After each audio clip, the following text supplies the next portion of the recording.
હાલ કેરીની સિઝન શરૂ થઈ ગઈ છે ત્યારે લોકોએ પણ કેરી ભરીને તેને પકવીને તેનો અલગ અલગ ઉપયોગ કરી રહ્યા છે, જેમાં સુરતની કેરીનો પલ્પ તો દેશ વિદેશમાં એક્સપોર્ટ કરવામાં પણ આવી રહ્યો છે.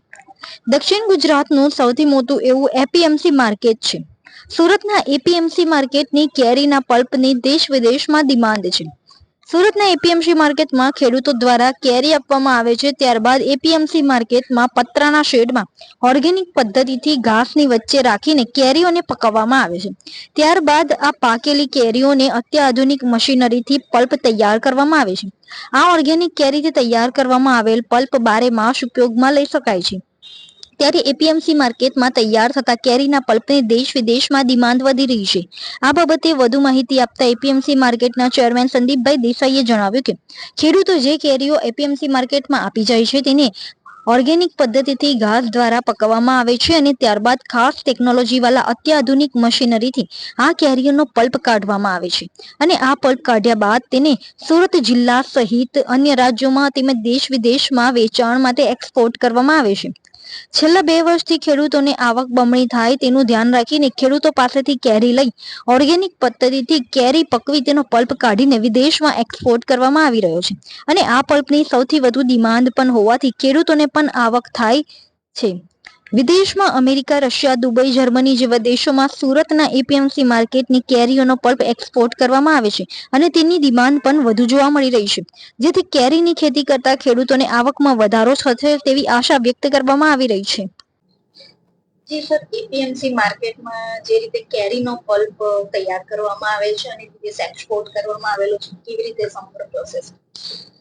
એપીએમસી સુરત દ્વારા દક્ષિણ ગુજરાતના ખેડૂતોને કેરી જાતે ખરીદીને અમારા યાર્ડની અંદર જે શેડ છે પતરાનો, એમાં ઘાસ અને પરાર દેશી પદ્ધતિથી પકવવામાં આવે છે.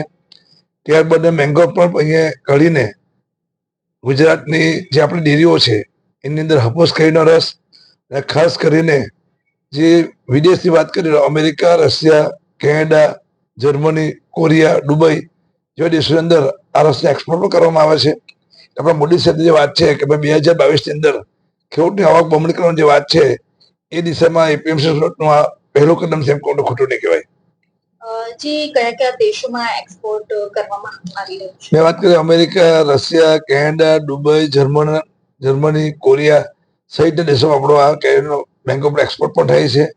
એની સાથે ખાસ કરીને જે આપણી 21 ડેરીઓ છે એ ડેરીમાં હાફૂસ કેરીનો રસ આઈસ્ક્રીમમાં એની મિલાવટ કે ઉપયોગ કરવામાં આવતો હોવાના કારણે એ બધો રસ આપણી સહકારી સંસ્થાઓ જે છે એ સહકારી પાસેથી દર વર્ષે અમારો હાફૂસ કેરીનો રસ ડેરીઓ લઈ લે છે.